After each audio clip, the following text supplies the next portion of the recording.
Assalamualaikum warahmatullahi wabarakatuh. Bertemu lagi bersama Kak Trisa Apriani dari Bimbingan Belajar Force College.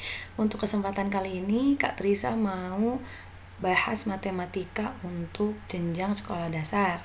Untuk kelas bawah, kelas 1, kelas 2, kelas 3. Nah, di sini Kak Trisa mau kasih tips biar adik-adik semua itu ketika mengoperasikan penjumlahan maupun pengurangan itu gampang dan mudah. Nah, ini juga bisa disimak ya sama bunda-bunda yang punya anak kelas bawah ya, kelas 1, 2, 3 itu ngajarin penjumlahan pengurangan itu gimana tanpa bantuan jari. Nah, ini sedikit tipsnya kita bahas selama 5 menit ke depan, oke? Nah, untuk operasi penjumlahan itu kan biasanya dari zaman ke zaman sampai saat ini itu kita biasa menggunakan ke 10 jari yang kita punya ya. Kita gunakan ketika 2 tambah 2 jari, 2 jari kita kanan ditambah 2 jari kita yang kiri itu dijumlahkan. Oke, 4.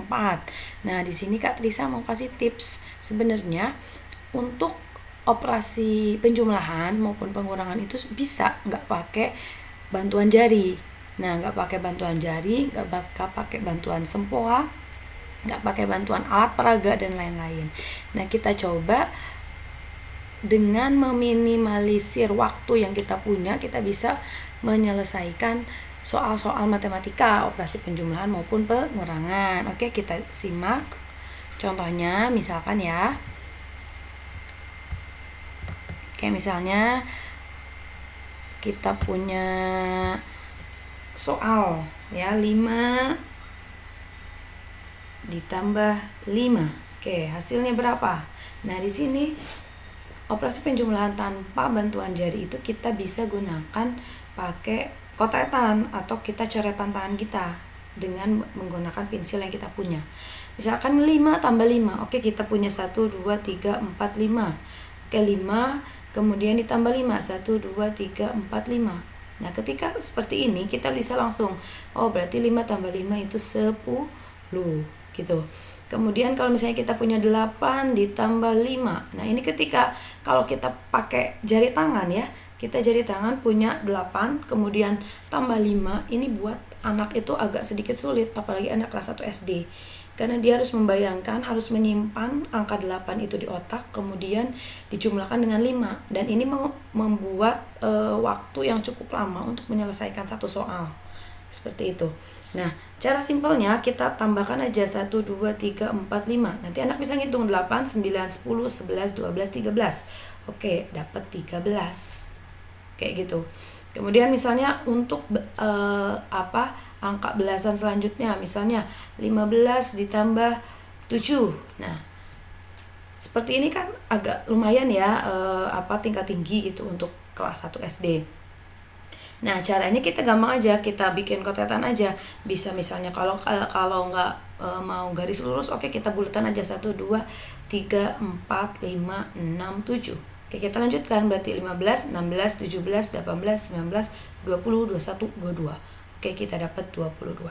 Nah, ini Kak Trisa coba aplikasikan ya di anak kelas 1 SD itu cepat banget mereka menjumlahkan. Kemudian untuk ketepatan jawabannya juga itu presisi banget, artinya tepat banget. Ketika ada soal 25 ditambah 7. Kemudian soal 15 ditambah 3. Nah, ini kalau pakai bantuan jari ini lumayan ya, bikin waktu yang sangat terbuang. Kalau misalnya kita pakai coretan 25 ditambah 7, kita tuliskan saja 1, 2, 3, 4, 5, 6, 7. Lanjutkan 25, 26, 27, 28, 29, 30, 31, 32. Oke, dapat 32. Kayak gitu bunda-bunda atau adik-adik semua. Gampang ya.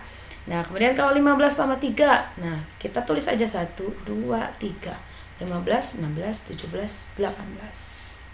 Nah, jadi kita explore sendiri, coret-coret sendiri di buku worksheet kalian, nggak apa-apa. Oke, lanjut ya. Nah, kemudian gimana nih kalau operasi pengurangan Kak Trisa? Nah, kalau operasi pengurangan ini simpel banget. Berbekal dari hitungan mundur adik-adik ya. Jadi untuk kelas 1 SD mungkin harus bisa menghitung mundur dari 10, misalnya 10, 9, 8, 7, 6, 5, 4, 3, 2, 1 misalnya. Atau misalnya dari belajar dari berhitung mundur dari 20, oke, dari 20, 20, 19, 18, 17 hingga ke 1. Nah, itu saya kira Kak Trisa kira itu mudah ya kalau misalnya kita terus berlatih, kemudian belajar bersama bunda-bunda semua di rumah seperti itu, gampang. Nah, sekarang contohnya gimana nih Kak Trisa? Nah, kalau contohnya kita ambil yang simpel dulu ya, 8 kurangi 2. Nah, ini gimana? Nah, kalau misalnya di tahap awal, step awal mengenalkan ke anak, boleh dicoret dulu. Misalnya kayak kita punya 8 bulatan, 1, 2, 3, 4, 5, 6, 7, 8. Kemudian dikurang 2, dicoret 2. Nah, berarti sisanya berapa? 1, 2, 3, 4, 5, 6. Dapat 6. Nah, ini kebayangkan anak itu bisa ngelihat gitu secara jelas jumlahnya berapa dikurangi berapa. Berbeda dengan kalau misalnya anak itu membayangkan di otaknya sendiri, 8 disimpan di otak kemudian dikurangi 2. Nah, itu agak lumayan sulit gitu, karena untuk anak kelas 1 SD membayangkan seperti itu saya kira sulit. Nah, mendingan tipsnya itu di kotlet aja gitu. Nah, kita ke step yang lebih tinggi, misalnya ada 15 kurangi 5.